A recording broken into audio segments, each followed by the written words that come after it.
Abençoados e abençoadas, graça e paz. Hoje, sábado, 26 de outubro de 2024, eu estou aqui para gravar mais uma pérola da graça de Deus, para lhes trazer mais um ensinamento acerca da sã doutrina, da verdade da palavra de Deus.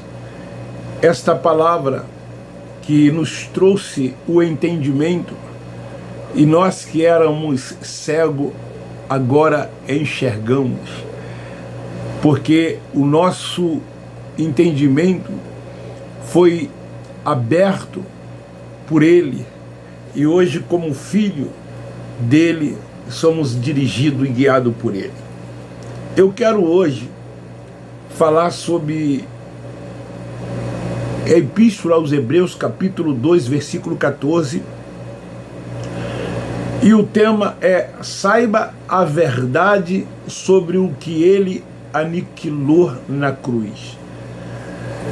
Porque a gente percebe que dentro dessas sinagogas os seus líderes mentem, dizendo que Satanás existe, que o diabo, como um ser espiritual, existe.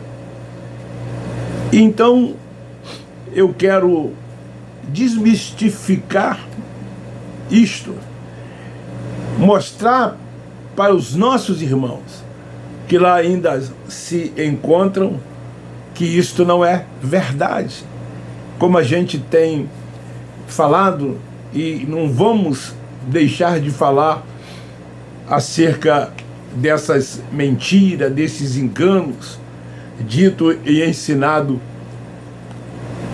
dentro dessas sinagogas. O autor da epístola, no versículo 14, ele diz: portanto, visto que os filhos participam da carne e do sangue, nós somos filhos de Deus.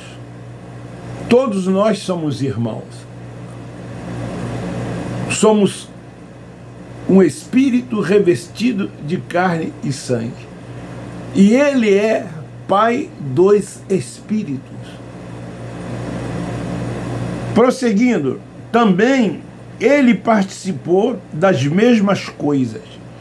Cristo, nazareno, nascido de mulher, judeu, era a manifestação de Deus em carne, que veio para cumprir a lei, buscar e salvar as ovelhas perdidas da casa de Israel. Para que pela morte aniquilasse o que tinha o império da morte, isto é, o diabo.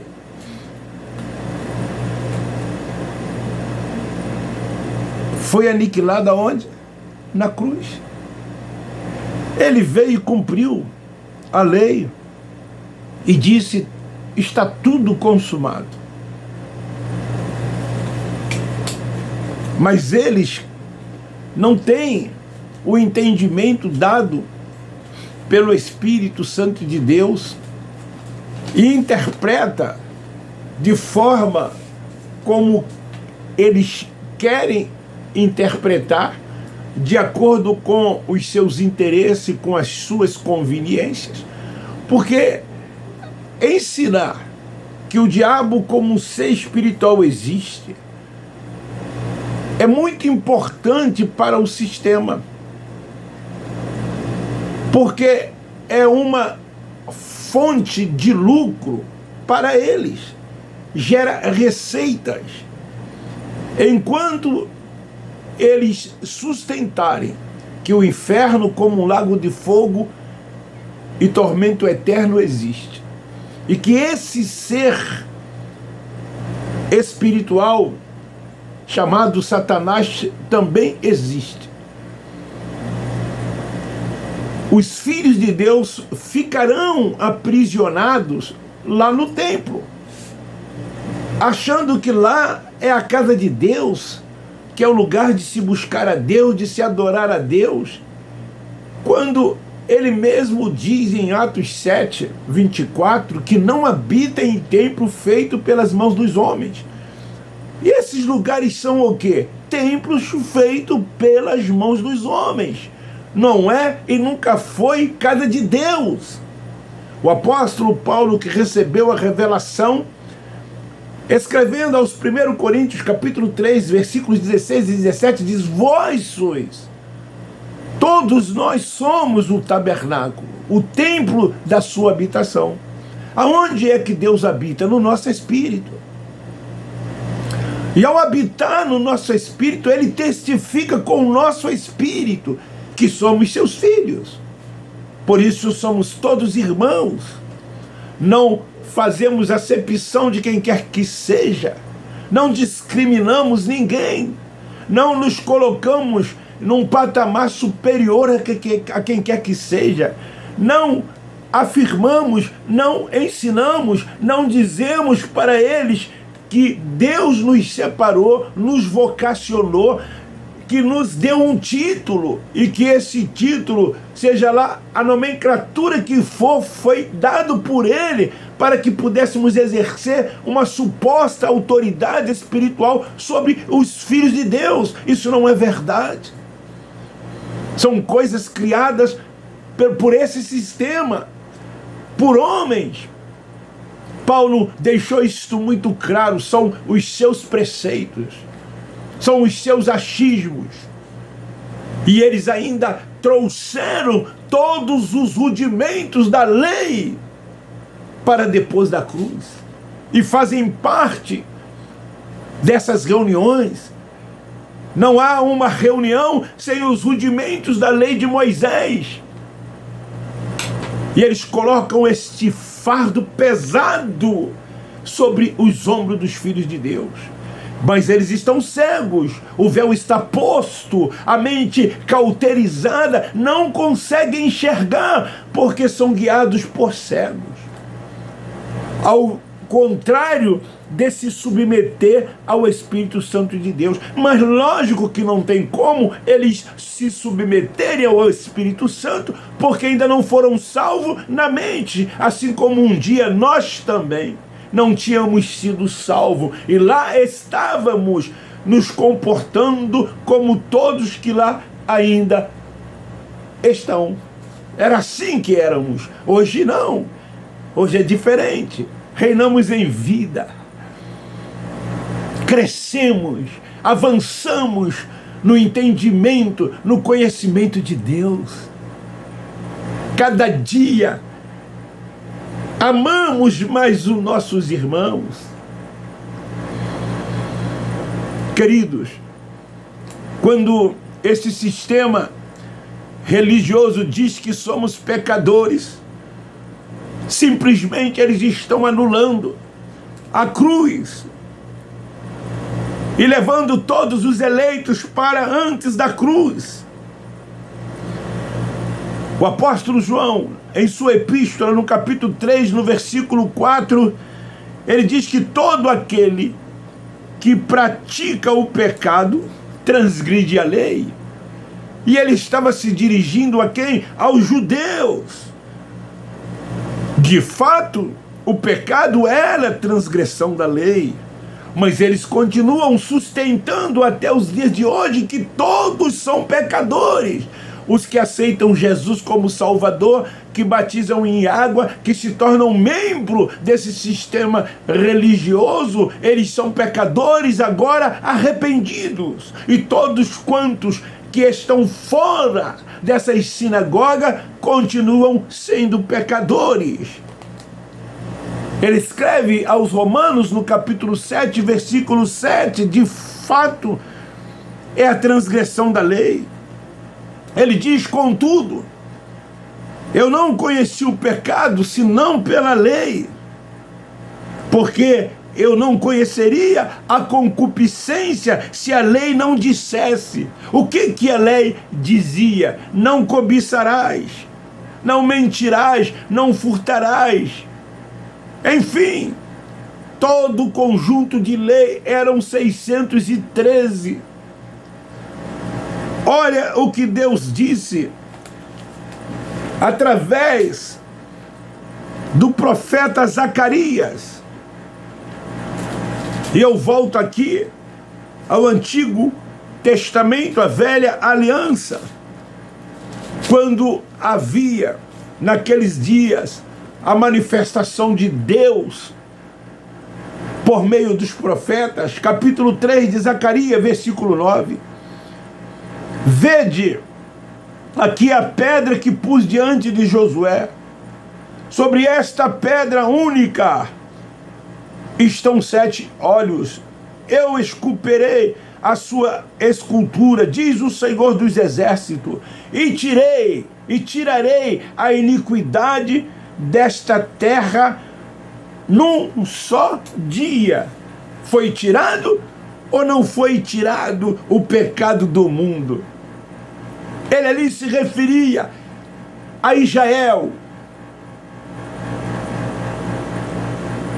Deus, através da manifestação de Jesus em carne, veio para buscar e salvar o seu povo que estava debaixo da lei, pois eram transgressores e, assim sendo, estavam debaixo de maldição e morte. Ele disse: removerei o pecado desta terra num único dia.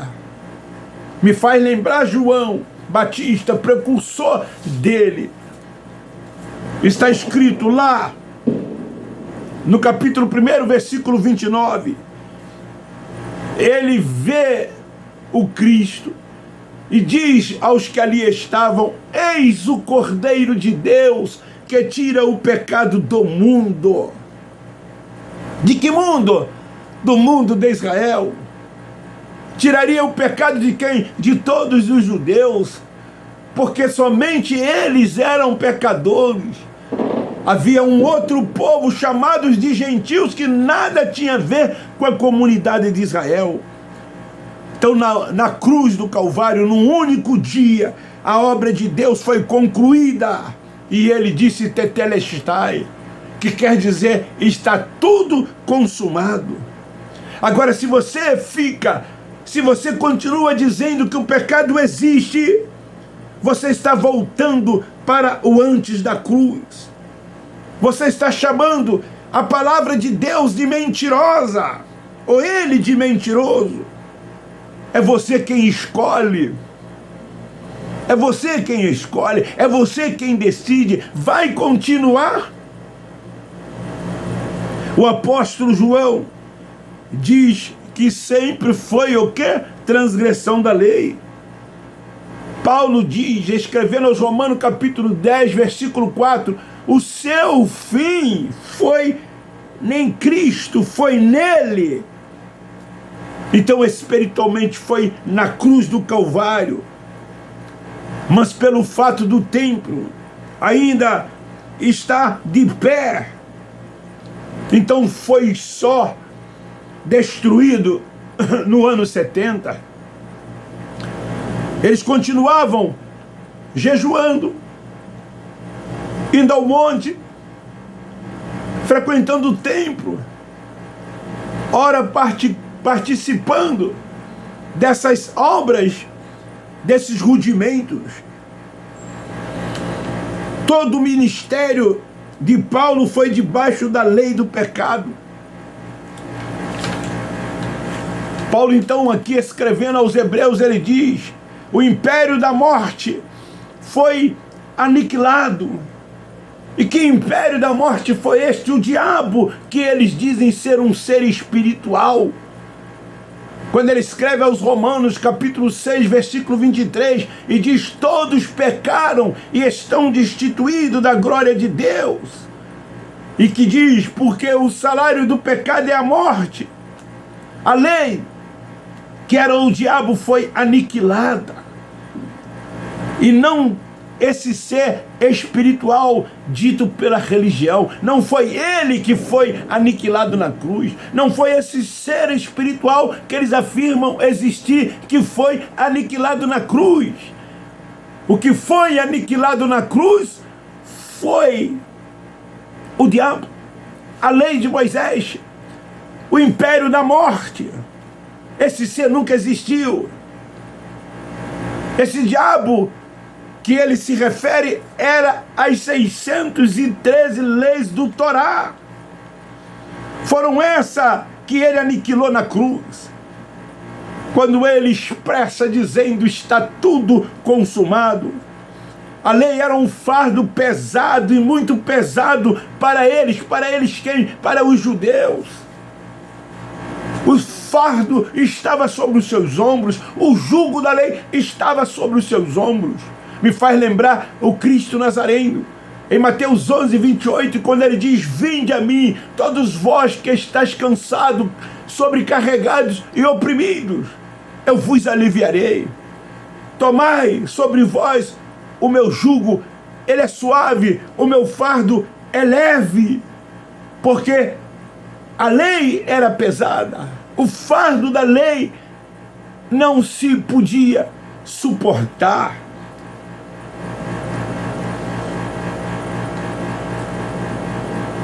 João Batista diz que ele batizava para arrependimento de quê? Dos pecados. Fazia parte e tinham que se batizar.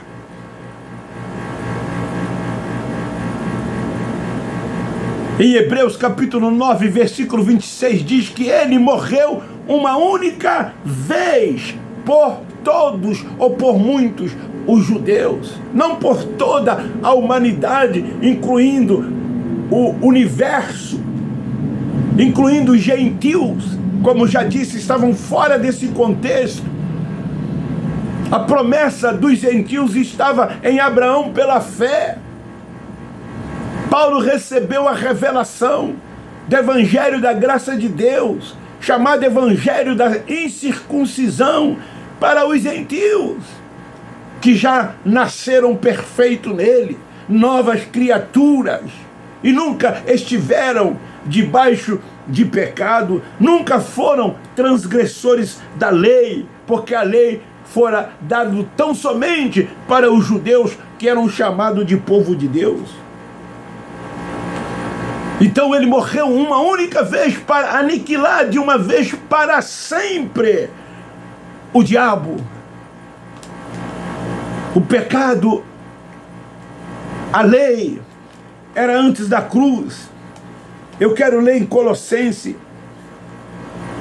capítulo 2, o apóstolo Paulo escrevendo, no versículo 10, diz assim: e recebeste a plenitude em Cristo, que é o cabeça de todo principado e potestade. Fomos o quê? Perfeito nele. Já nascemos nova criatura. Então, na revelação que Paulo teve e que fora lhe dado pelo Cristo ressuscitado, ele viu o quê? Que todos os gentios foram perfeitos nele, novas criaturas. Essas são o quê? As conquistas da cruz. Para nós, para os gentios, dizendo assim melhor, as conquistas foram espirituais. Era por fé. Fomos justificados pela fé. Andamos por fé. Hoje não há mais judeus e gentios. Hoje somos um único povo. E este povo é chamado de filhos de Deus. Os judeus, tanto quanto os gentios, tornaram-se únicos. Fomos justificados pela fé, perfeito nele, nova criatura, conquistas espirituais. Porque Deus nos vê em espírito, não em carne, como nos vê a religião. Somos para ele aquilo que eles veem, aquilo que dizem que somos. Quando vemos o outro desta forma, nós criamos conceitos. Nós julgamos. E quem julga, condena. E é isto que o sistema religioso perverso, cruel e mal faz. Julgam as pessoas. É isso que eles sabem fazer. discriminam as pessoas, fazem acepção das pessoas. Filhos de Deus somente são aqueles que se submetem a todo esse sistema doutrinal religioso. Quem não faz parte não é filho de Deus, segundo o entendimento deles. Eles discriminam todas e quaisquer religião que existem. Somente a deles é a certa, é a correta, é a perfeita. O céu é deles. Se você quer ir para o céu, aspas, né? Tem que passar pelo sistema doutrinal religioso evangélico. Fora de lá não há salvação. Isso, inclusive, é uma doutrina do sistema religioso católico romano, que fora da Igreja Católica não há salvação. Essa salvação que eles pregam, essa salvação que eles ensinam, não essa salvação que a Bíblia, que a palavra da verdade, que este livro diz, que é na mente. Os judeus foram enviados a eles, através dos apóstolos, para que eles fossem alcançados e salvos na mente. Eles precisavam crer. O crer era na mente. Uma vez eles crendo, seriam salvos da grande tribulação. Porque a grande tribulação veio e muitos passaram por ela. Isso já se deu, isso já se cumpriu. Foi o tema da minha mensagem de ontem. O juízo já veio. Vir nas nuvens significa vir em juízo. Nós não estamos aguardando mais a segunda vinda de Jesus.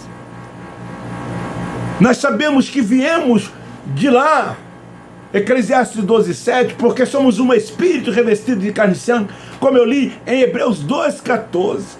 E se nós viemos de lá, para lá um dia nós haveremos de retornar, num corpo glorioso, semelhante ao corpo dele. O arrebatamento é do Espírito e se dá no momento da partida de cada um de nós, desta vida para outra vida. Isso aqui volta à sepultura, ao inferno, ao lugar dos mortos. Jó capítulo 7, versículo 9. E de lá desaparece, e de lá nunca mais sobe.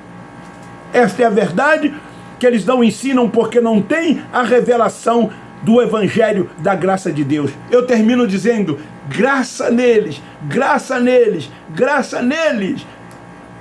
Nós da graça de Deus amamos vocês.